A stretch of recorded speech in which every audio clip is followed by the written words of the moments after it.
Love it.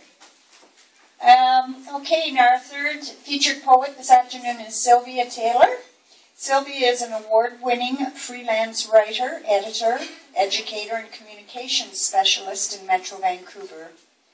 With 400 magazine and newspaper articles in print, she has worked with over 100 authors and manuscripts through all stages of writing and publishing. Sylvia is an inspiring public speaker and presenter at conferences and writing programs. She has served as director for the Federation of BC Writers for 13 years. Her creative writing has appeared in anthologies and genre magazines in Canada and the States, and was shortlisted for the CBC National Literary Awards in Creative Nonfiction. Her literary memoir, The Fisher Queen, was released September 1st by Heritage House Publishing. 3 of her poems will appear in the Royal City Poets Anthology, 2012. And don't forget, Sylvia also has books, her books here. And Jude as well. Jude has her books as well on the table over here. So if you'd like to take a look, just feel free to come up and linger a bit. Come on up, Sylvia.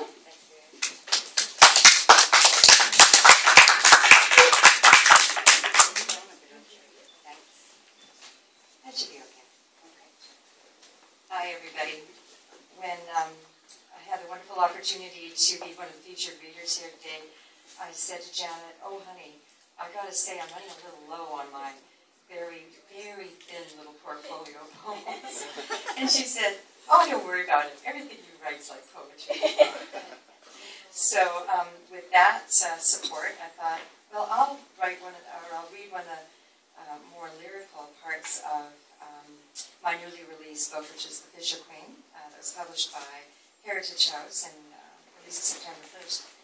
So this is a literary memoir, and this, as what I call the small story memoir, is the sharing of my experiences as one of the handfuls of girls working as a commercial salmon trolling account on the northern BC waters. So I was going to university. And the big story is the great stage that has played out this passion play for the last 200 years between salmon and humans. So it's my pleasure to share with you I guess in a way it's kind of a prologue, but it's what I chose to open my book with. And I wrote it as a compilation, a distillation of several versions of a Pacific Northwest First Nations legend of the Sisulu, which is the great sea serpent. And then from there I'll go into a chapter.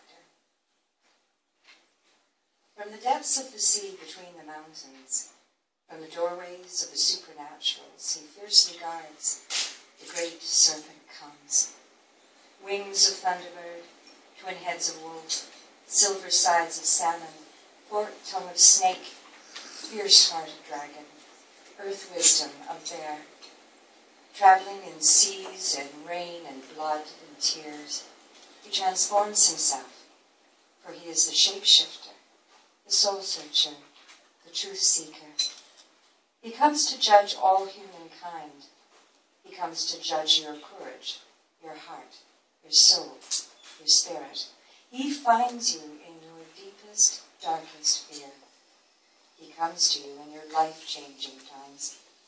And when his fearsome head rises from the waters and his gaze burns deep into your heart and soul, you must stand your ground and face your horror, face your fear.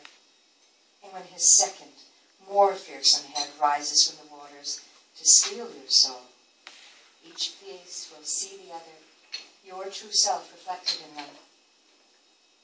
The ones who cannot control their fear, whose hearts are filled with darkness, who cannot hold their truth, are devoured or torn to stone as they run from him. Those who hold truth and courage, who stand in their authentic selves, he blesses with wisdom and magic, and bids them return to their lives as chosen ones, to be leaders and beacons for others. So imagine yourself, and it's not going to be difficult on a day like today, on an old tub of a wooden troller, 39 feet, BC, sometimes 10, 20, 30 miles offshore. Sometimes the waves are a foot high, sometimes they're 20 feet high. Sometimes it's blowing so hard that it takes the tops right off the waves.